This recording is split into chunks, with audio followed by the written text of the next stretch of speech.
Hello friends, स्वागत है आपका YouTube channel PYQ with Pankaj पे। आज हम लोग NCERT का महेश वर्णवाल का ये बुक है जिसमें भारत का भूगोल देखेंगे। तो सबसे पहले सामान्य परिचय से शुरू करते हैं। चैनल पे पहली बार विजिट किए हैं तो सब्सक्राइब कर लीजिएगा। आपको एक आपके ही भाषा में बिल्कुल समझा करके जो शुरुआत भी कर रहे हैं या जो रिवीजन के तौर पे भी आप इसे कर सकते हैं। 1.5 गुना में भी आप देख सकते हैं अगर पहले पढ़े हैं इस बुक को तब। चलिए शुरू करते हैं। तो देख लीजिए, भारत सबसे पहले किस गोलार्ध में स्थित है? तो उत्तर पूर्वी गोलार्ध में है। इंडिया का जो स्थिति है ग्लोब में तो वो उत्तर पूर्वी गोलार्ध में आता है। अब यहाँ देख लीजिए, ये मैप के द्वारा भी समझाया गया है, आगे इसका नीचे लिखा भी होगा, लेकिन पहले देख लीजिए। जैसे देखिए, भारत का सामान्य परिचय दिया है। इसमें पाकिस्तान देश देखिए यहाँ है, अफगानिस्तान यहाँ है, यहाँ पे चाइना है, यहाँ नेपाल है, यहाँ भूटान है, यहाँ पे म्यांमार है, यहाँ बांग्लादेश है। अब ये देख लीजिए कि उत्तर से दक्षिण जो दूरी है ये कितना किलोमीटर है? तो 3214 किलोमीटर है। और पूरब से पश्चिम जो था ये 2933 किलोमीटर था। पूर्वी बिंदु देख लीजिए, यहाँ पे है वालांगू, किबीथू या वालांगू बोलते हैं इसको, अरुणाचल प्रदेश में। और पश्चिमी बिंदु देख लीजिए, गौरी माता, ये गुजरात में पड़ता है। गुरमाता मतलब या सर क्रीक भी दे देता है ऑप्शन में। और उत्तरी बिंदु यहाँ देखिए वो इंदिरा कौल है जो लद्दाख में है। और यहाँ दक्षिणी बिंदु देख लीजिए, ये केप कोमोरिन भी कहते हैं इसको, यहाँ पे हो गया। यहाँ देख लीजिए इंदिरा पॉइंट सबसे दक्षिणतम कहेगा तो ये हो जाता है, ये अंडमान निकोबार द्वीप समूह में पड़ता है। बंगाल के खाड़ी इधर है, अरब सागर इधर है। और ये आपका अफगानिस्तान था। इससे दूरी अफगानिस्तान से पूछेगा कि इंडिया कितना सटा हुआ है तो 106 किलोमीटर। फिर चाइना से कितना सटा हुआ है तो 3488 किलोमीटर। भूटान से कितना सटा हुआ है इंडिया तो 699 किलोमीटर। इस तरीके से है, आगे हम लोग देखेंगे, ये सब लिखा हुआ भी है। देख लीजिए, क्षेत्रफल की दृष्टि से पूछेगा कि भारत कैवां स्थान है तो 7वां स्थान है। अच्छा, पूरब से पश्चिम अभी बताएं कि 2933 किलोमीटर है इंडिया, और उत्तर से दक्षिण 3214 किलोमीटर है। अगर क्षेत्रफल देखते हैं इंडिया का तो वर्ल्ड के कुल क्षेत्रफल का 2.42% में है, याद रखिएगा। भारत का अक्षांशीय विस्तार तो ये 8 डिग्री 4 उत्तरी अक्षांश से 37 डिग्री 6 उत्तरी अक्षांश है। देशांतर रेखा क्या निर्धारित करती है? तो समय और अवस्थिति को बतलाती है। अब यहाँ से देख लीजिए, कर्क रेखा कितने राज्य से गुजरती है? तो 8 राज्यों से गुजरती है। भारत के राज्य जिनसे कर्क रेखा गुजरती है तो देखिए 8 राज्य कौन कौन है? तो इसका एक ट्रिक भी होता है, मित्र पर गमछा झाड़। आप देख लीजिएगा, मिजोरम हो गया, त्रा से त्रिपुरा हो गया, प से पश्चिम बंगाल हो गया, र से राजस्थान हो गया, मित्र पर गमछा, ग से गुजरात हो गया, म से मध्य प्रदेश हो गया, छ से छत्तीसगढ़ हो गया, और झार से झारखंड हो गया। फिर आगे देख लीजिए, भारत को लगभग 2 बराबर भागों में बांटने वाला अक्षांश तो ये 23.5 डिग्री उत्तरी अक्षांश है, जिसको हम लोग कर्क रेखा भी बोलते हैं। भारत का सबसे पश्चिमी बिंदु कहेगा तो गोरमाथा, ये गुजरात में है। और पूर्वी बिंदु कहेगा तो किबीथू, ये अरुणाचल प्रदेश में है। इन दोनों के बीच जब सूर्य उदय का देखते हैं और सूर्यास्त में तो दोनों में लगभग 2 घंटे का अंतर होता है। सूर्योदय और सूर्यास्त में पूर्वी बिंदु और यहाँ पश्चिमी बिंदु, इधर पूर्वी और इधर पश्चिमी, ये दोनों में 2 घंटे का अंतर आ जाता है सूर्यास्त और सूर्योदय में। फिर भारत का मानक समय तो ये 82.5 डिग्री जो है वो मिर्ज़ापुर से गुजरता है, इलाहाबाद से। भारतीय मानक समय ग्रीनविच समय से कितना आगे है? तो 5.5 घंटा आगे है इंडिया वाला। भारतीय मानक याम्योत्तर जो है वो अगर मध्याह्न पर है, 120 डिग्री पूर्वी देशांतर है तो स्थानीय समय 2:30 बजे बज रहा होगा। ये आप 1 डिग्री में होता है 4 मिनट, तो इससे आप निकाल सकते हैं। आगे देखिए, भारत का सुदूरतम दक्षिणतम बिंदु तो इंदिरा पॉइंट है। इंदिरा पॉइंट है कहाँ? तो ग्रेट निकोबार द्वीप में है। फिर भारत का एकमात्र जिला कौन है जो 4 राज्यों के स्पर्श करता है? तो सोनभद्र जिला यूपी का जो है 4 स्टेट से इसका सीमा सटता है, सोनभद्र जिला का। फिर देख लीजिए कि भारतीय मानक समय 82.5 डिग्री जो है ये 5 राज्य से गुजरता है, यूपी से, एमपी से, छत्तीसगढ़ से, उड़ीसा से और आंध्र प्रदेश से। अब यहाँ देख लीजिए, भारत का ये राजनीतिक मानचित्र है। इसमें आपका पूरा हर स्टेट के बारे में, कौन सा स्टेट कहाँ है एक बार देखते चलते हैं। यहाँ पे देख लीजिए, ये आपका लद्दाख हो गया, ये आपका लद्दाख है, ये जम्मू कश्मीर है, ये हिमाचल प्रदेश है, यहाँ उत्तराखंड है, ये पंजाब है, ये यहाँ पे हरियाणा है, दिल्ली देखिए यहाँ है, यूपी ये हो गया, सिक्किम यहाँ हो गया, बिहार ये हो गया, और झारखंड नीचे अलग हुआ ये हो गया, मध्य प्रदेश ये है, राजस्थान यहाँ, गुजरात यहाँ है। अब इधर पूर्वोत्तर में देखते हैं तो यहाँ पे देखिए मेघालय है, यहाँ ये असम है, ये अरुणाचल है, इसके नीचे नागालैंड, फिर मणिपुर, फिर और नीचे में अंदर में मिजोरम, और यहाँ त्रिपुरा है। यहाँ बंगाल था, ये उड़ीसा है, ये छत्तीसगढ़ था, ये महाराष्ट्र है, ये तेलंगाना है। इंडिया का मैप मतलब एक बिठा लीजिए कि हाँ कौन सा राज्य किधर है। ये गोवा थोड़ा सा में है, फिर आंध्र प्रदेश यहाँ है, कर्नाटक ये है, पुदुचेरी यहाँ है, तमिलनाडु है, और इधर केरल है। यहाँ आपका दादर नागर दमन दीव था। इधर आपका देख लीजिए अंडमान निकोबार है, और इधर आपका लक्षद्वीप है। अब यहाँ देखिए कि दादर नागर हवेली और दमन दीव का विलय कर दिया गया है। तो मतलब अब कब किया गया था से देख लीजिए। तो संसद ने लोकसभा में 27 नवंबर 2019 को तथा राज्यसभा में इतना तारीख को दादर नागर हवेली और दमन दीव को केंद्रशासित प्रदेश का विलय करके अधिनियम बना दिया। और ये पुनर्गठन हुआ कब? तो 26 जनवरी 2020 से प्रभावी है। ये डेट खाली याद कर लीजिएगा, 26 जनवरी 2020 से। और दादर नागर और दमन दीव का राजधानी को बना दिया गया है कोची, तो दमन, याद रखिएगा। अभी वर्तमान में अगर पूछे कि कितने राज्य हैं और कितने केंद्र शासित प्रदेश हैं, तो 28 राज्य है और 8 गो केंद्र शासित प्रदेश है। यहाँ देख लीजिए देश का मतलब अंतिम सीमा बिंदु, तो उत्तर में कहाँ? इंदिरा कौल लद्दाख में। दक्षिण में कहाँ? तो इंदिरा पॉइंट ग्रेट निकोबार में। पश्चिम में कहाँ? तो गुहार मोती गुजरात में। पूर्वी में कहाँ? तो किबिथु अरुणाचल प्रदेश में। और दक्षिण में कहाँ? मुख्य भूमि से अगर कहे तब, मेन भूमि से, तो ये हो जाएगा कन्याकुमारी, तमिलनाडु वाला। अगर मुख्य भूमि नहीं कहेगा, खाली दक्षिणतम कहेगा, तो और नीचे जाएंगे, यानी इंदिरा पॉइंट तक आ जाएंगे, ग्रेट निकोबार। अब यहाँ देख लीजिए कि हिमालय की कुछ पर्वत श्रेणी है जिसका उत्तर से दक्षिण में क्रम, जैसे सबसे उत्तर में काराकोरम है, फिर लद्दाख है, फिर जास्कर है, उसके नीचे फिर पंजाल है, उसके बाद शिवालिक है, यानी ये सबसे दक्षिण में हो गया। इसका ट्रिक भी बना सकते हैं, का ल जा पी, ऐसे कुछ कर सकते हैं, और फिर शिवालिक हो जाएगा। यहाँ देख लीजिए कि भारतीय मानक समय जो है और कर्क रेखा एक दूसरे को छत्तीसगढ़ में जाके काटता है। भारतीय मानक समय यानी 82.5 डिग्री, और ये कर्क रेखा 23.5 डिग्री, दोनों छत्तीसगढ़ में काटता है। मुख्य भूमि से तटीय की लंबाई तो 6100 है किलोमीटर में। म्यांमार की सर्वाधिक सीमा किससे लगता है? तो अरुणाचल प्रदेश से। जनसंख्या के में भारत का स्थान है? तो दूसरा। पहला कौन है? तो चाइना है। असम के कुल सीमा कितना केंद्र शासित प्रदेश से या राज्य से लगता है? तो 7 गो से असम की सीमा। रॉस द्वीप को अब क्या बोलते हैं? तो सुभाष चंद्र बोस द्वीप। नील द्वीप को अब क्या बोलते हैं? तो शहीद द्वीप। हैवलॉक द्वीप को अब क्या बोलते हैं? तो स्वराज द्वीप। भारत कौन जल संधि से श्रीलंका से अलग होता है? तो पाक जलडमरू मध्य से। फिर और आगे देख लीजिए कि भारत जो है वो कौन से 3 मतलब अंतर्राष्ट्रीय सीमा से घिरा हुआ, इसका आंसर ऊपर होगा।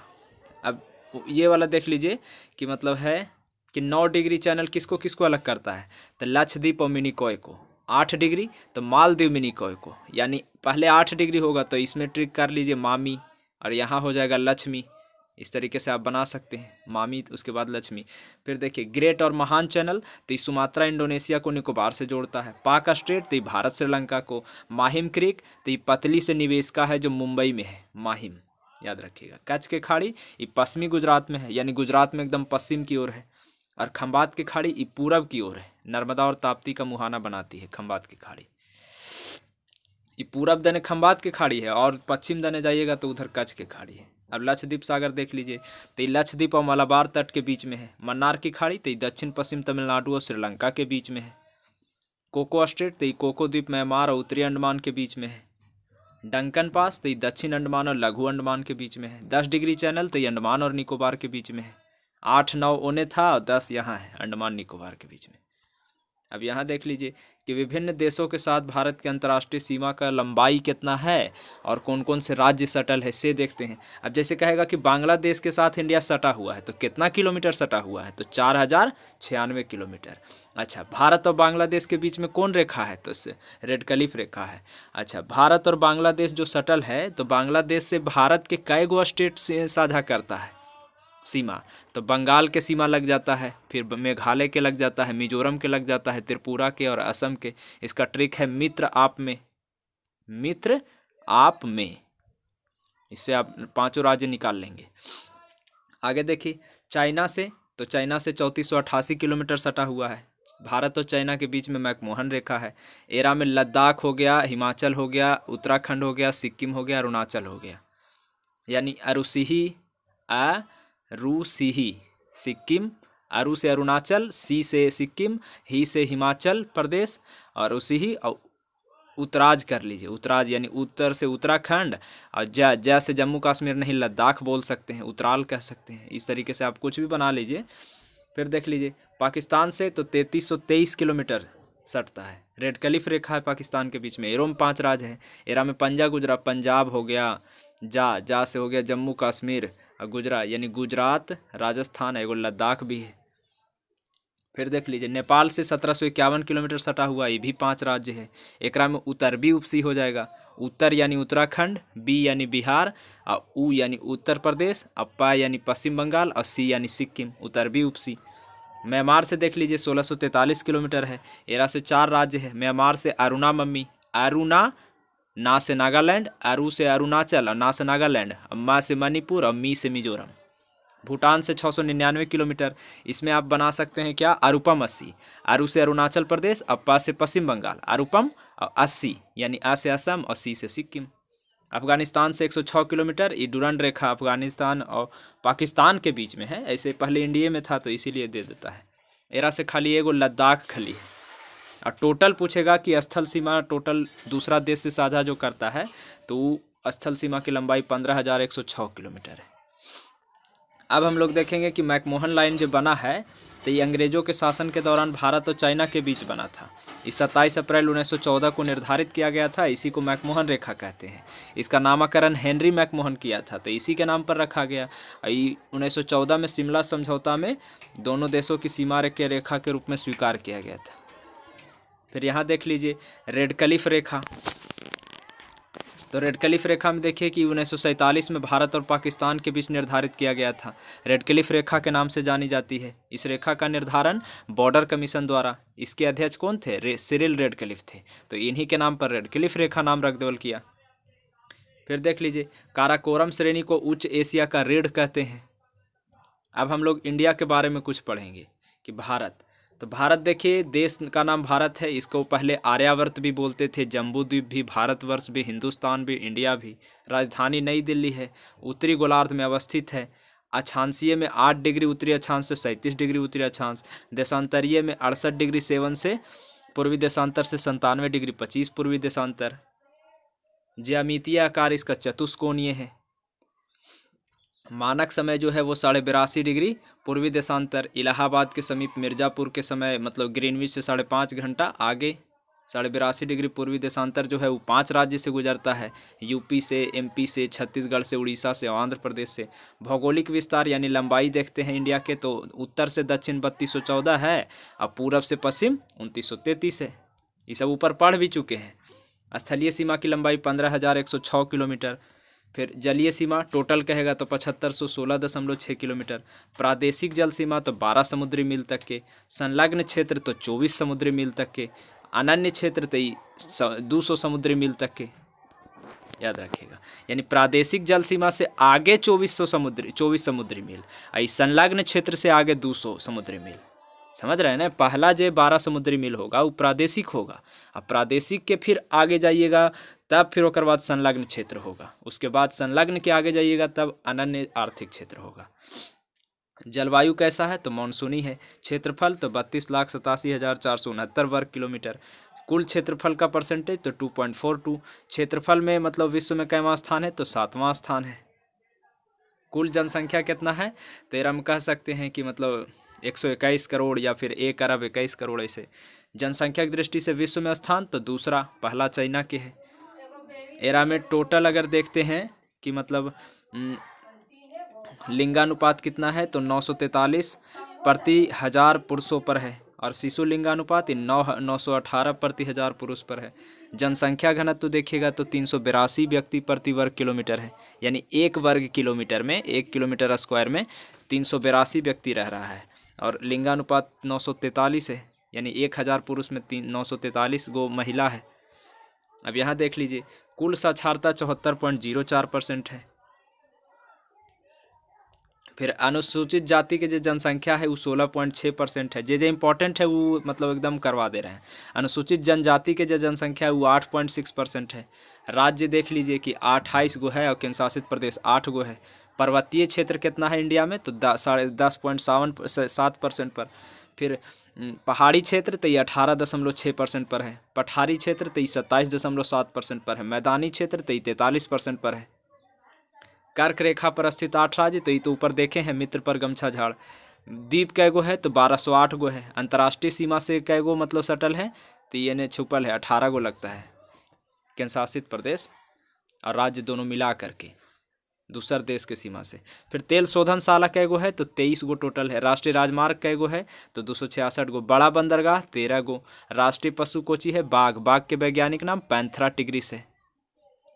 राष्ट्रीय विरासित पशु तो हाथी है। पक्षी कौन है राष्ट्रीय, तो मोर है। मोर को पावो क्रिस्टेसस वैज्ञानिक नाम है। राष्ट्रीय वृक्ष तो ये बरगद है, फाइकस बेंथालिसिस। फूल तो ये कमल है, नेलम्बो न्यूसिफेरा। राष्ट्रीय चिन्ह अशोक स्तंभ है। राष्ट्रीय गान जन गण मन है, रविन्द्रनाथ टैगोर इसको गाया था, या रचयिता वही है।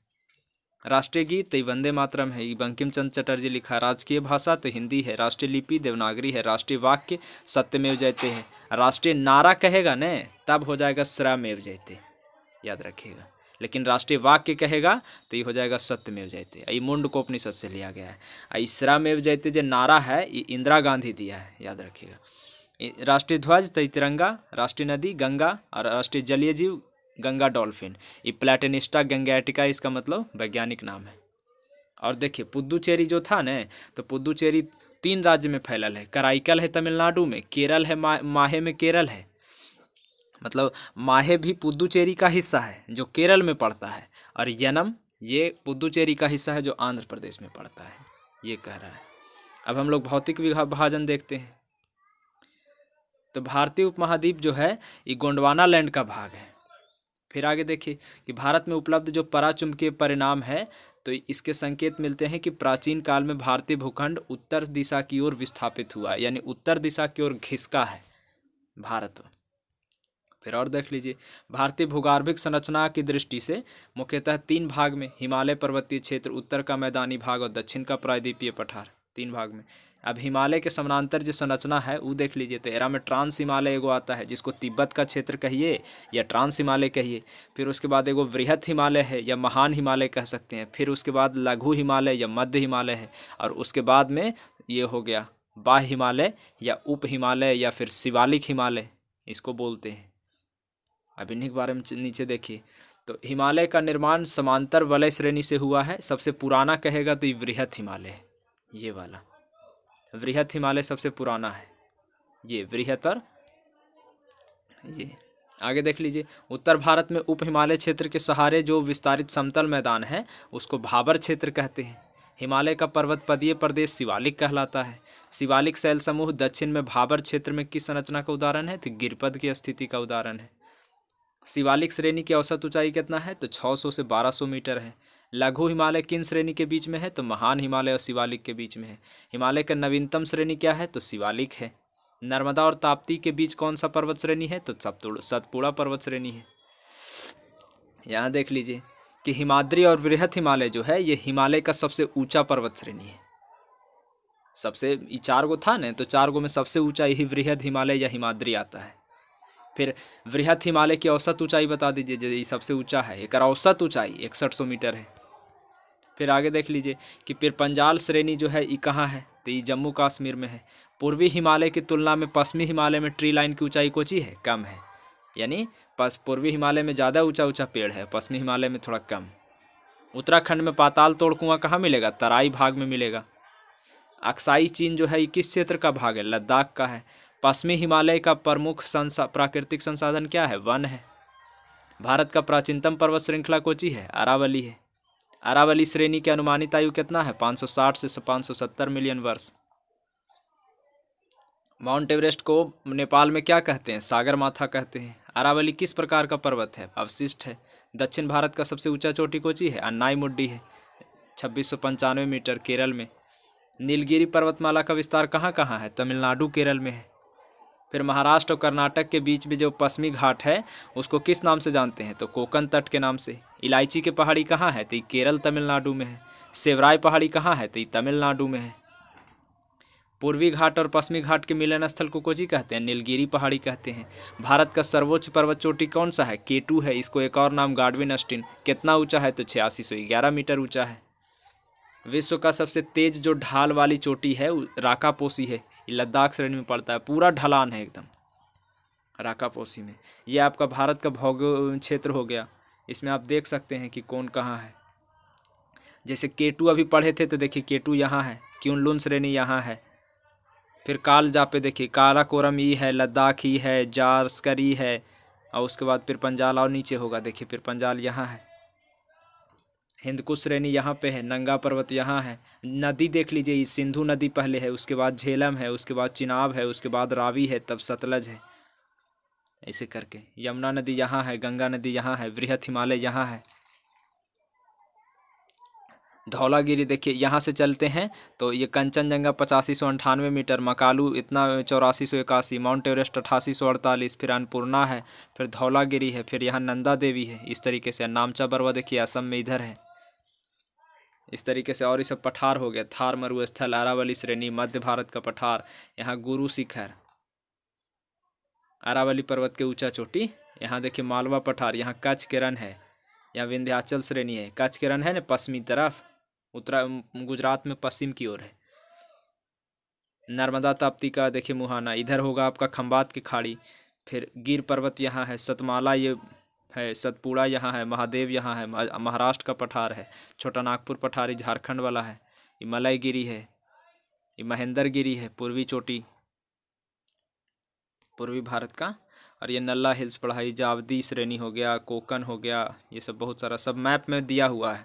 आप इसको पॉज करके आराम से देख सकते हैं कि कौन सा जगह कहाँ पे है। इससे थोड़ा सा लोकेशन ढंग से याद होगा। अब चलिए हम लोग आ जाते हैं यहाँ कि माना दर्रा जो है ये उत्तराखंड से किसको जोड़ता है? उत्तराखंड को तिब्बत से जोड़ता है माना दर्रा। नंदा देवी जो चोटी है तो ये उत्तराखंड में है। अरावली का उच्चतम चोटी गुरु शिखर पढ़े हैं ऊपर में, 1722 मीटर ऊंचा है, राजस्थान में पड़ता है। हिमालय का एक श्रेणी अर्कान योमा है, तो ये म्यांमार देश में अवस्थित है। यहाँ देख लीजिए कुल्लू घाटी देख रहे हैं, कुल्लू घाटी किन पर्वत श्रेणी के बीच में है? तो धौलाधर और फिर पंजाल के बीच में है। पाल घाट दर्रा तो ये नीलगिरी और अन्नामलाई के बीच में है। नाथुला दर्रा तो ये सिक्किम में है। फिर यहाँ देखिए उत्तराखंड में कोंधारी वन और छोटे छोटे घास के मैदान को हम लोग बुग्याल और प्यार कहते हैं, यानी उत्तराखंड में बुग्याल और प्यार के नाम से जानते हैं। लिपुलेख देख लीजिए कि लिपुलेख, नीति और माना ये तीनों दर्रा कहाँ है? उत्तराखंड में है। रोहतांग दर्रा कहाँ है? हिमाचल प्रदेश में है। पूर्वी भारत में औसत हिमरेखा 3500 मीटर है और पश्चिमी हिमालय में औसत हिमरेखा 2500 मीटर ऊंचाई पर है। भारत का सबसे बड़ा हिमनद कौन सा है? सियाचिन लद्दाख है। चौराबाड़ी ग्लेशियर कहाँ है? तो केदारनाथ मंदिर के उत्तर में है, उत्तराखंड में पड़ता है। ये भी सबसे बड़ा हिमनद कहेगा तो सियाचिन लद्दाख। अब मेघालय पठार देख लीजिए तो ये प्रायद्वीपीय भारत में पड़ेगा। फिर प्रायद्वीपीय पर्वत जो है किस काल का है? तो पेलेजोइक इरा का है, यानी पेलेजोइक युग का है। अरावली और विंध्य पर्वत के बीच में कौन सा पठार है? मालवा का पठार है। दंडकारण्य क्षेत्र कहाँ पड़ता है? तो ये छत्तीसगढ़ और उड़ीसा के बीच पड़ता है। लघु हिमालय और शिवालिक के बीच में जो समतल संरचना स्थल है तो इसको पूरब में द्वार कहते हैं और पश्चिम में दून कहते हैं।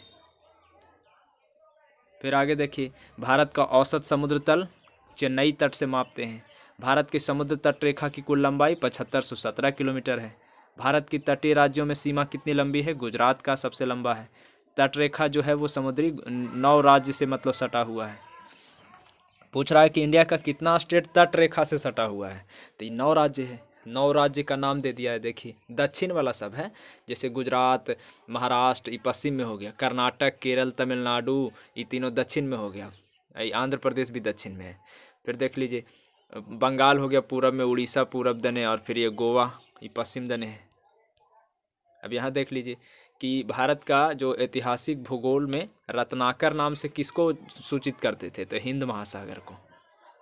फिर तमिलनाडु और आंध्र प्रदेश के समुद्र तट का नाम क्या है? कोरोमंडल तट है। कन्याकुमारी को किस नाम से जानते हैं? केप कोमोरिन के नाम से जानते हैं। अंडमान निकोबार द्वीप समूह की सर्वाधिक ऊंचाई क्या है? सैडल पीक है। अब यहाँ आ जाइए, अंडमान निकोबार द्वीप समूह कहाँ स्थित है? तो बंगाल के खाड़ी में है। अंडमान निकोबार द्वीप समूह में द्वीप कै गो है? 572 द्वीप है। 10 डिग्री चैनल किसको किसको अलग करता है? अंडमान निकोबार को। बैरन द्वीप कहाँ स्थित है? बंगाल की खाड़ी में अवस्थित है। श्रीहरिकोटा कहाँ है? पुलिकट झील के पास में है। राम सेतु कहाँ है? धनुषकोडी से है। लक्षद्वीप कहाँ है? अरब सागर में है। कौन सा द्वीप परवाल से बनता है? तो लक्षद्वीप परवाल से बना हुआ है। मिनिकॉय द्वीप जो है ये भारत के तटरेखा सुदूरवर्ती द्वीप के श्रेणी में आता है। भारत और श्रीलंका के बीच कौन सा द्वीप है? तो पंबन द्वीप है रामेश्वरम में। द्वीपों पर बसा हुआ सबसे बड़ा नगर कौन सा है? मुंबई है। कोरी क्रीक कहाँ है? कच्छ के रण में है। सर क्रीक कहाँ है? भारत और पाकिस्तान के बीच में है।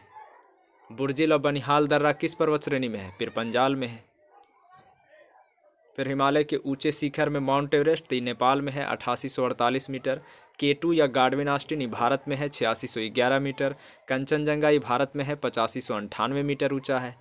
मकालू ये नेपाल में है 8481 मीटर है। धौलागिरी ये भी नेपाल में है 8172 मीटर। नंगा पर्वत भारत में है 8126 मीटर।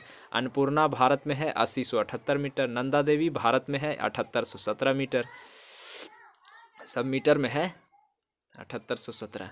अब कामेत भारत में है 7756 मीटर। नामचा बरवा ये भारत में है 7756।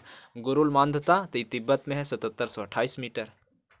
अब यहाँ देख लीजिए कि सतलज और सिंधु इन दोनों नदियों के बीच हिमालय के भाग को कश्मीर हिमालय या पंजाब हिमालय कहते हैं। अब जलवायु आ जाइए। किसी क्षेत्र की जलवायु को निर्धारित करने वाला मेन कारक क्या है? उसका अक्षांशीय स्थिति। अक्षांशीय स्थिति से ही पता चलता है कि वहाँ की जलवायु कैसा होगा। जलवायु को नियंत्रित करने वाले कारक के लिए कुछ संबंधित शब्द हैं। जैसे जलवायु को कौन कौन नियंत्रित करता है? तो इसका एगो ट्रिक है, लैंड फॉर्म्स का प्रयोग करते हैं। यानी जलवायु को कंट्रोल करने के लिए एगो शब्द है लैंड फॉर्म्स। यानी एल से हो गया लैटिट्यूड, ए से हो गया एटीट्यूड, एन से हो गया नियरनेस ऑफ सी यानी समुद्र से निकटता, फिर डी से हो गया डायरेक्शन ऑफ विंड हवा की दिशा, एफ से हो गया फॉरेस्ट, ओ से हो गया ओशियन करेंट्स, आर से हो गया रेनफॉल, एम से हो गया माउंटेन और एस से हो गया सोयल यानी मिट्टी। इसका हिंदी देख लीजिए। लैटिट्यूड यानी अक्षांश प्रभावित कर देगा जलवायु को। फिर ऊंचाई से भी पता चलता है। फिर समुद्र की निकटता से। एल्टीट्यूड यानी ऊंचाई यानी एल से लैटिट्यूड मतलब अक्षांश, अल्टीट्यूड यानी ऊंचाई, नियरनेस फ्रॉम सी यानी समुद्र से निकटता, डायरेक्शन ऑफ विंड यानी पवन की दिशा, फॉरेस्ट यानी वन, ओशियन करेंट्स यानी समुद्री जलधारा, रेनफॉल यानी वर्षा, एम यानी माउंटेन यानी पहाड़ या पर्वत, और एस यानी सोयल यानी मिट्टी। इन सब से प्रभावित होता है लैंड फॉर्म्स। LANDFORMS। अब आगे चलिए। भारत में जो गर्मी में ग्रीष्मकालीन मानसून होता है तो ये दक्षिण पश्चिम से उत्तर पूर्व की ओर मतलब सामान्य दिशा इसका यही रहता है। फिर देखिए कि भारत के उत्तर पश्चिम मैदान में शीत ऋतु में वर्षा होता है तो ये पश्चिमी विक्षोभ के कारण होता है। भारत में शरद ऋतु में वर्षा जो होता है वो पंजाब और तमिलनाडु में होता है। फिर भारत के औसत वार्षिक वर्षा कितना है? तो 125 सेमी मात्र है भारत के औसत वार्षिक वर्षा। भारत के सबसे ज़्यादा वर्षा तो पश्चिमी घाट में, हिमालय में और मेघालय तरफ होता है। भारत में उष्णकटिबंधीय मानसूनी जलवायु पाया जाता है और सबसे ज़्यादा वर्षा कहेगा तो दक्षिण पश्चिम मानसून से। जलवायु को हम लोग मानसूनी जलवायु कहते हैं। फिर भारतीय उपमहाद्वीप ग्रीष्म ऋतु में उच्च ताप और निम्न दाब हिंद महासागर के वायु का कर्षण करते हैं जिसके कारण दक्षिण पश्चिम मानसून कहलाता है। व्यापारिक पवनें देखिए तो ये 0 से 30 डिग्री उत्तरी और दक्षिणी अक्षांश के बीच बहने वाली पवनें हैं। ये पवनें उपोष्ण जल उच्च वायुदाब कटिबंधों से विषुवतीय निम्न वायुदाब कटिबंध की ओर बहता है। यानी उपोष्ण उच्च वायुदाब से और यहाँ विषुवतीय निम्न वायुदाब की ओर बढ़ता है। यानी 35 डिग्री NS नॉर्थ साउथ हो गया से 0 डिग्री से 5 डिग्री तक के ऐसे बहता है नॉर्थ साउथ में। उत्तरी गोलार्ध में इन्हें उत्तर पूर्व व्यापारिक पवनें तथा दक्षिणी गोलार्ध में इनको दक्षिण पूर्व व्यापारिक पवनें कहते हैं। अब आते हैं हम लोग यहाँ कि पश्चिम बंगाल और असम में ग्रीष्म ऋतु में चलने वाली पवनों को स्थानीय भाषा में पश्चिम बंगाल में काल बैसाखी और असम में हम लोग चाय वर्षा कहते हैं। सबसे कम वर्षा कहाँ? तो लद्दाख, लेह में, लद्दाख में। कोपेन ने 1918 में विश्व की जलवायु को 5 भाग में बांटा था कि पूरा वर्ल्ड में जो जलवायु है 5 भाग में 1918 में। जलवायु निर्धारण का आधार क्या दिया था, तो वार्षिक और मासिक औसत टेम्परेचर को दिया था, वार्षिक और मासिक वर्षा को दिया था, वनस्पति को, यानी तापमान, बारिश और वनस्पति। कोपेन के अनुसार जो जलवायु प्रदेश बटा है, तो देख लीजिए इसका ट्रिक है, इसका मतलब इसका तो ट्रिक क्या है, ये मतलब इतना दिया हुआ है कि लघु शुष्क ऋतु ई होगा तो एने पड़ेगा, शुष्क में एस होता है, ये आप याद कर लीजिएगा। इसीलिए हम रोक दिए हैं कि ताकि आप आराम से इसको स्क्रीनशॉट भी ले लीजिए या तो फिर इसको पढ़ भी लीजिएगा। ये पूछता इससे नहीं है इस तरीके से, इसीलिए। फिर यहाँ देख लीजिए कि उष्णकटिबंधीय अभिसरण क्षेत्र ITCZ किसको कहते हैं, तो ई जो है ITCZ, ई एक निम्न वायुदाब पेटी है जो पृथ्वी के चारों ओर सामान्यतः विषुवत रेखा के ऊपर चारों ओर स्थित है। वस्तुतः यह दोलायमान पट्टी है। ITCZ वह क्षेत्र है जहां अपना उत्तर पूर्वी और दक्षिण पूर्वी व्यापारिक पवनें मिलती है। दोनों पवनों के मिलने से विषुवतीय पछुआ पवनों की उत्पत्ति होती है। अब यहाँ देख लीजिए कि लू जो है ये उत्तरी मैदान में पंजाब से बिहार तक चलने वाला मतलब शुष्क यानी गर्म और पीड़ादायक पवन है, मतलब लू चलता है एकदम गर्मी में। अब आगे हम लोग यहाँ देख लेते हैं, तो यहाँ पे है कि भारत जो है वो दक्षिण पश्चिम मानसून के आगमन और उसके सामान्य स्थितियाँ देखिए कहाँ कहाँ आता है। सबसे पहले केरल के तरफ यहाँ आता है, यहाँ देख लीजिए प्रवेश करता है 5 जून को। देखिए यहाँ पे सबसे पहले यहीं पे प्रवेश किया है ना, यहाँ 5 जून को इधर से प्रवेश किया है, यहाँ से होते हुए ऐसे ऐसे ऐसे फिर इधर इधर फिर पूरा इंडिया में धीरे धीरे फैलता है। 5 जून को यहीं से प्रवेश करता है, 1 से 5 जून के बीच में केरल से। देखिए 1 से 5 जून, 1 जून से ऐसे ऐसे चलता है, केरल से मानो शुरू होता है। यहाँ देख लीजिए कि कॉफ़ी वर्षा या चेरी ब्लॉसम का संबंध किससे है, तो गर्मी के ऋतु से, यानी ग्रीष्म ऋतु के ख़त्म होते ही पूर्व मानसून की बौछार जो कर्नाटक में होता है, गर्मी ख़त्म होता है ना जैसे ही फिर पूर्व मानसून की बौछार, इसी को कॉफ़ी वर्षा या चेरी ब्लॉसम कर्नाटक से है। फिर आम्र वर्षा, तो ये आम्र वर्षा केरल और तटीय कर्नाटक से है, इसको मैंगो सोवर कहते हैं केरल तरफ और कर्नाटक तटीय में। यहाँ देख लीजिए कि भारत का दक्षिण पश्चिम जो मानसून है उसका मतलब विस्तार कब से कब तक, जून से सितंबर तक के। मानसून का आगमन सबसे पहले किस राज्य में, केरल राज्य में। भारत में नार्वेस्टर की उत्पत्ति कहाँ से, छोटा नागपुर पठार से। तमिलनाडु में मानसून में सामान्य महीना कौन सा, नवंबर दिसंबर। भारतीय मानसून को प्रभावित करने वाले घटक, तो तिब्बत के पठार, जेट स्ट्रीम, एल नीनो, ला नीना, ये सब हो गया। उत्तर पूर्वी मानसून से सबसे अधिक वर्षा प्राप्त करने वाला राज्य तमिलनाडु। भारत के किन क्षेत्र में औसत वर्षा ज़्यादा होता है, मतलब औसत वार्षिक वर्षा 200 मिलीलीटर होता है, किन क्षेत्र में, तो जम्मू कश्मीर में, राजस्थान में, ये सब में। मात्र 200 मिलीलीटर कह रहा है, ml, सोच लीजिए, मतलब बहुत कम बारिश होता है जम्मू कश्मीर और पश्चिमी राजस्थान। अमृतसर और शिमला ये लगभग एक ही अक्षांश पर है, लेकिन जलवायु दोनों के अलग अलग है। काहे कि इनकी ऊंचाई में भिन्नता है, यानी एल्टीट्यूड जरा बोल रहे थे, ऊंचाई में भिन्नता। अभी हम लोग देखे थे ना, यहाँ पे देखिए एल्टीट्यूड यानी ऊंचाई में भिन्नता के कारण ऐसे होता है। अब आ जाइए, यहाँ हो गया। अब यहाँ देख लेते हैं कि भारत में जो दैनिक तापांतर है सर्वाधिक 21 स्थान पर, तो राजस्थान के मरुस्थलीय क्षेत्र में, मतलब तापांतर यानी दोनों के टेम्परेचर में अंतर सुबह में शाम में, तो ये मरुस्थलीय क्षेत्र में ही होगा। भारत में मानसून प्रस्फोट के लिए किसे उत्तरदायी माना जाता है, तो पूर्वी जेट प्रवाह को मानते हैं उत्तरदायी। भारत में वर्षा का वितरण अब देख लीजिए कि वर्षा का कैसे बांटा गया है। तो भारत में औसत वार्षिक वर्षा जो है लगभग 125 सेमी ऊपर दे लेता है, यहाँ 111 सेमी है, परंतु इसमें क्षेत्रीय विभिन्नता पाया जाता है, जो इस प्रकार है। जैसे अधिक वर्षा वाला, यहाँ मध्यम वर्षा वाला, यहाँ न्यून वर्षा वाला, यहाँ अति अल्प वर्षा वाला, मतलब बहुत कम। तो पहले अत्यधिक वाला देखते हैं, मतलब अधिक वर्षा, तो ये पश्चिमी घाट में होता है, उत्तर पूर्व के हिमालय क्षेत्र में, मेघालय के पहाड़ी पर ज़्यादा होता है, यहाँ 200 सेमी से ज़्यादा वर्षा होगा। अब खासी और जयंतिया पहाड़ी के कुछ भाग पर 1000 से भी ज़्यादा होता है, सोच लीजिए।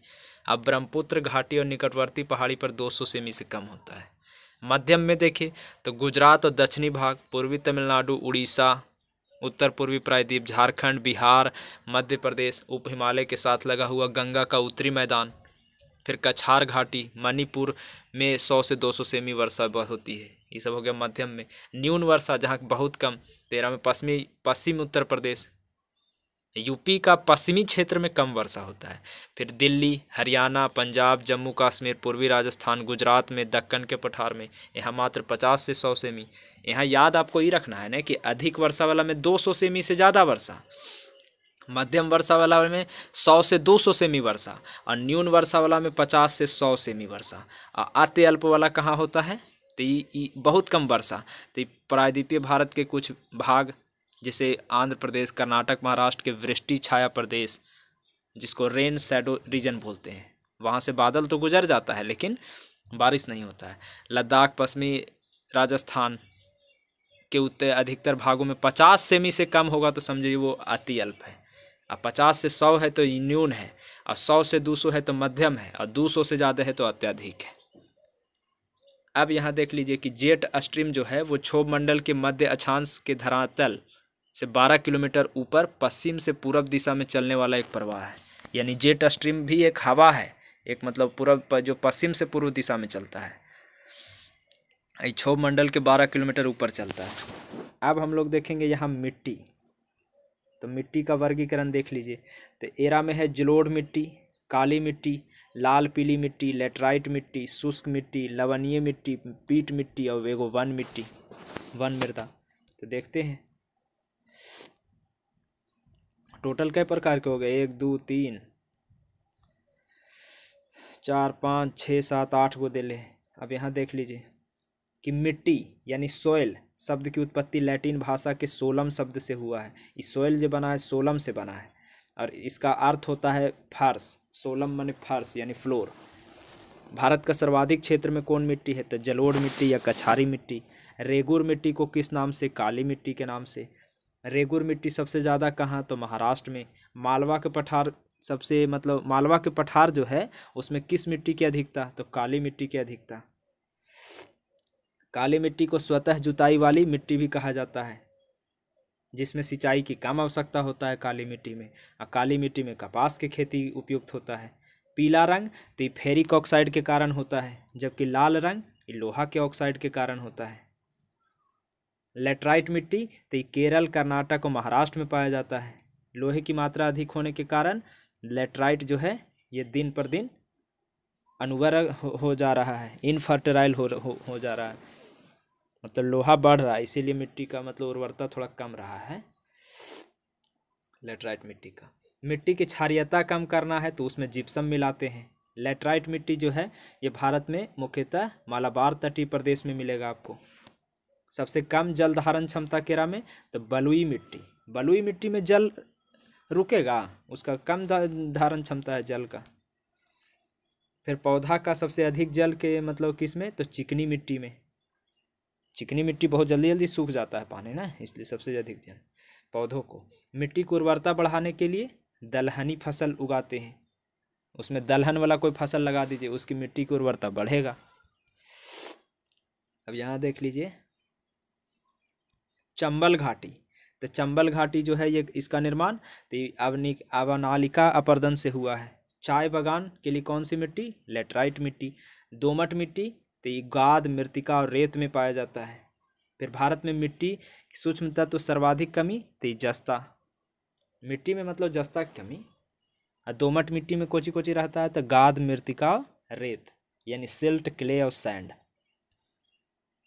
गंगा के मैदान जो है उसमें पुरानी जलोढ़ मिट्टी को बांगर और नया जलोढ़ मिट्टी पूछ देगा तो उसको खादर कहते हैं।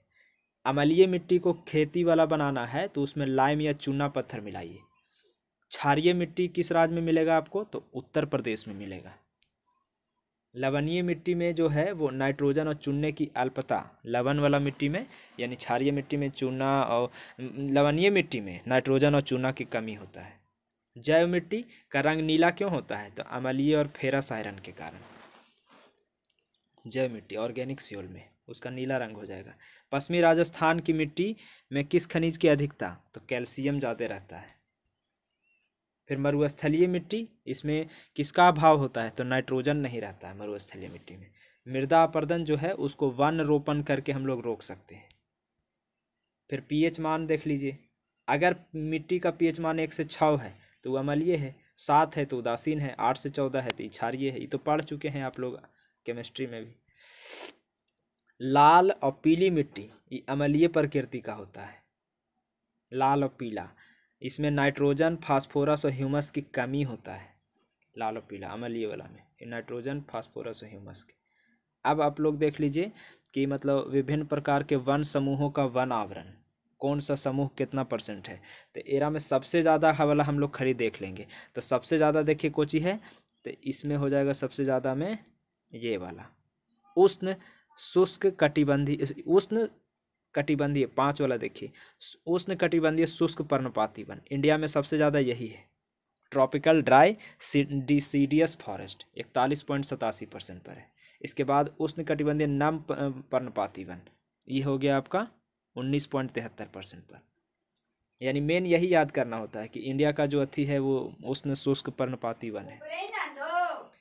फिर आगे देखिए, भारत में सर्वाधिक वृहद क्षेत्र किस प्रकार के वन में पाए जाते हैं, मतलब सबसे ज़्यादा वृहद क्षेत्र, तो ये हो जाएगा उष्ण कटिबंधीय शुष्क पर्णपाती वन में पाए जाते हैं। उष्ण कटिबंधीय सदाबहार वन जो है, सदाबहार अगर कह दिया तो यहाँ 200 सेमी से ज़्यादा वर्षा होगा। अच्छा, भारतीय वनस्पतिक सर्वेक्षण के संस्थापक तो ये जॉर्ज किंग थे। इसकी स्थापना 1890 में किए थे, BSI के, मतलब भारतीय वनस्पतिक सर्वेक्षण की स्थापना 1890 में जॉर्ज किंग ने किए थे।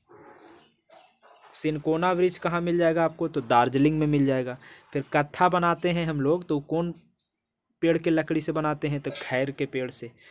फिर देखिए, सामाजिक वानिकी में जो बहुउद्देशीय वृक्ष है तो खेजरी, उसका उदाहरण खेजरी में सामाजिक वानिकी में प्रयोग होता है, खेजरी का वृक्ष।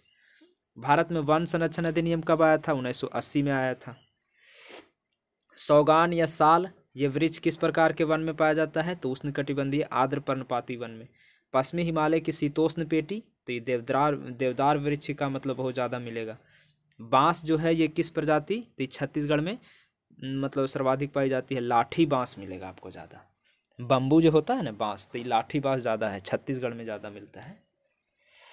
अब यहाँ देख लीजिए कि लंबी जड़ और नुकीली कांटों और सलयुक्त झाड़ियों और लघु वृक्षों वाले वन सामान्यतः कहाँ, राजस्थान में मिल जाएगा। फिर संयुक्त राष्ट्र खाद्य एवं कृषि संगठन की नवीन रिपोर्ट जो आया है उसमें वार्षिक स्तर पर वन स्तर में सबसे ज़्यादा वृद्धि इंडिया जो है वर्ल्ड में 8वां स्थान है बढ़ाने में, वृद्धि करने में। भोजपत्र कोची से मिलता है, तो ये हिमालय में मिलेगा आपको, खाना खाया जा सकता है, इतना बड़ा मतलब बढ़िया पत्ता रहता है, बड़ा रहता है भोजपत्र, जो भोज वृक्ष में मिलेगा आपको हिमालय में। पलास देख लीजिए, पलास का वैज्ञानिक नाम ब्यूटिया मोनोस्पर्मा है। इसको मतलब जंगल की आग कहते हैं, flame of the forest. Bharat के किस राज्य में सौगान के जंगल मिल जाएगा, तो MP में, मध्य प्रदेश में। फिर समुद्र तल से सर्वाधिक ऊंचाई पर पाया जाने वाला वृक्ष तो ये देवदार वृक्ष हो जाएगा, समुद्र तल से ऊंचाई पर में रहता है ये, सर्वाधिक ऊंचाई पर। चिपको आंदोलन के प्रणेता सुंदरलाल बहुगुणा है। भारतीय वन सर्वेक्षण की स्थापना 1981 में हुआ है। भारतीय वन सर्वेक्षण FSI, एजा था BSI, अभी जो हम लोग पढ़े थे, भारतीय वनस्पतिक सर्वेक्षण। यहाँ है भारतीय वन सर्वेक्षण, यहाँ वनस्पति वाला 1890 और वन सर्वेक्षण वन कहेगा तो 1981, वनस्पति वाला 1890 है, याद रखिएगा। भारत में मैनग्रोव वन का क्षेत्रफल देख लीजिए तो ये 4975 वर्ग किलोमीटर है, मैनग्रोव वाला वनस्पति। फिर और देख लीजिए कि भारतीय वन प्रबंधन संस्थान जो है ये 1982 में बना है भोपाल में, भारतीय वन प्रबंधन संस्थान 1982। 81 में वन सर्वेक्षण था और वनस्पतिक वाला था 1890। अब आगे हम लोग देखते हैं कि भारत में 8 प्रकार के वनस्पति क्षेत्र हैं, वो अब देख लीजिए कि कैसन कैसन कहाँ है। इसमें देख लीजिए ये दिया हुआ है कि मतलब 8 गो वनस्पति क्षेत्र है। तो ये देखिए, पहला पश्चिमी हिमालय क्षेत्र, तो ये कश्मीर से कुमायूं तक के है। एरा में 2 गो, एगो शीतोष्ण कटिबंधीय भाग, एगो अल्पाइन क्षेत्र आता है। तो शीतोष्ण वाला में चीड़ के पेड़ मिलेगा, देवदार के मिलेगा, शंकुधारी वृक्ष मिल जाएगा, चौड़ा पत्ती वाला शीतोष्ण वृक्ष मिल जाएगा। अल्पाइन वाला में जो है इस शीतोष्ण के ऊपरी सीमा में मिलता है, तो श्वेत देवदार मिलेगा, श्वेत भोज वृक्ष मिलेगा, सदाबहार वृक्ष मिलेगा। ये पश्चिमी हिमालय क्षेत्र था जो कश्मीर से कुमायूं तक के था। अब पूर्वी हिमालय क्षेत्र तो ये सिक्किम से दार्जिलिंग तक के है, ये शीतोष्ण क्षेत्र में मिलता है। ये मतलब ओक पेड़ मिलेगा, जायफल, द्विफल, बड़े फूल वाले सदाबहार वृक्ष, छोटी बेत के जंगल, ये सब मिलेगा। सिक्किम से दार्जिलिंग में पड़ता है पूर्वी हिमालय क्षेत्र। फिर असम क्षेत्र तो ये ब्रह्मपुत्र और सुरमा घाटी विस्तार है इसका। इसमें सदाबहार वन और बीच बीच में घने बांसों और लंबी घासों के झुरमुट भी मिलेगा। फिर सिंधु घाटी, सिंधु का मैदानी क्षेत्र, ये आपको विस्तार है पंजाब में, पश्चिमी राजस्थान में और उत्तरी गुजरात के मैदान में। ये शुष्क मतलब गर्म है, इसमें कंटीले और वन झाड़ी मिलेगा। राजस्थान तरफ है तो शुष्क मतलब कंटीले वन झाड़ी। अब गंगा का मैदानी क्षेत्र है, कछारी मैदान है, इसमें आपको गेहूं, चावल, गन्ना की खेती सब होता है। दक्कन क्षेत्र ये भारतीय प्रायद्वीप समग्र भूमि में आता है, इसका विस्तार। इसमें पतझड़ वाले वृक्षों के जंगल से लेकर तरह तरह के जंगली झाड़ियाँ का वन मिलेगा इसमें। मालाबार क्षेत्र ये प्रायद्वीपीय तट पर मिलेगा। यहाँ मतलब घने जल के अतिरिक्त व्यापारिक फसल भी मिल जाएगा, जैसे नारियल हो गया, सुपारी, काले मिर्च हो गया, कॉफ़ी हो गया, चाय हो गया, रबड़ हो गया, काजू हो गया, ये सब आपको मालाबार क्षेत्र जो प्रायद्वीपीय तट में उधर मिलेगा। अंडमान क्षेत्र ये अंडमान द्वीप यानी इसमें सदाबहार, अर्ध सदाबहार, कच्छ वनस्पति, समुद्र तटीय और अल्पावी जंगलों के अधिकता मिलेगा उधर अंडमान तरफ। फिर और आगे अब चलते हैं तो यहाँ देख लीजिए कि भारत के प्रमुख वानिकी शोध संस्थान दिल्ली है। जैसे फॉरेस्ट रिसर्च इंस्टीट्यूट कहाँ है तो ये देहरादून में है। ये तो जगह के नाम से आप राज्य पकड़ लीजिएगा, तो ये मेन है यही है। कहा है से, अब कब स्थापना हुआ है से देख लीजिए बस। तो चलिए, फॉरेस्ट रिसर्च इंस्टीट्यूट 1906 में स्थापना हुआ है, देहरादून में है। एरिड फॉरेस्ट रिसर्च इंस्टीट्यूट तो ये जोधपुर में है, यहाँ एरिड शब्द लगा दिया है तो ये हो गया जोधपुर में 1985 में। Institute of would science and technology तो ये बेंगलोर में है, 1938 में स्थापना हुआ है। रेन फॉरेस्ट रिसर्च इंस्टीट्यूट तो ये जोरहाट असम में है, यानी बारिश वाला फॉरेस्ट रिसर्च इंस्टीट्यूट, 1988 में स्थापना।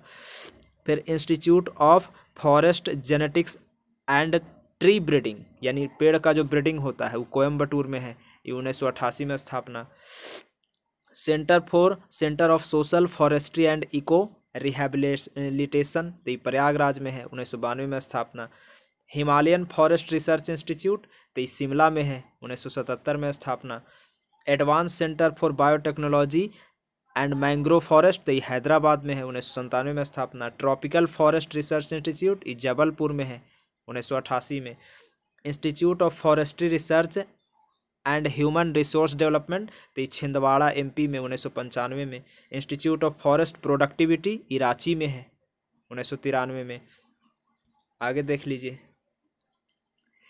Indian plywood industry research and training institute ये बेंगलुरु में है, 1962 में। Indian institute of forest management ये भोपाल में है, 1982 में स्थापना हुआ है, इम्पॉर्टेंट भी है, याद रखिएगा। फिर जीबी पंत जो हिमालयी पर्यावरण एवं विकास संस्थान है ये अल्मोड़ा में है, 1988 में। फिर उष्ण कटिबंधीय वनस्पति उद्यान और अनुसंधान संस्थान ये तिरुवनंतपुरम में है, 1979 में, केरल में। वृक्षों को बचाने के लिए चिपको आंदोलन की शुरुआत किया गया था और ये उत्तराखंड के टिहरी गढ़वाल जनपद में हुआ था, पेड़ को बचाने के लिए। इसके बाद वीडियो आपका 50 सेकंड का हो गया है, 50 मिनट का। पार्ट 2 में आपका ये वीडियो करा देंगे जिसमें हम लोग जैव विविधता देखेंगे, तो आप लोग प्लेलिस्ट चेक कर लीजिएगा कृपया करके, क्योंकि एक ही वीडियो लंबा करते हैं तो लोग मतलब पढ़ते पढ़ते ज़्यादा मन नहीं लगने लगता है। फिर से आप देखिएगा सेकंड वीडियो तो आपको पूरा मतलब ये पूरा राष्ट्रीय उद्यान सब मैप के द्वारा आगे, मतलब ये बुक बहुत अच्छा है, इसलिए आप लोग सेकंड वीडियो भी देख लीजिएगा। ठीक है, इस वीडियो को यहीं समाप्त करते हैं, धन्यवाद। चैनल पे नया है तो सब्सक्राइब कर लीजिएगा और शेयर कर दीजिएगा।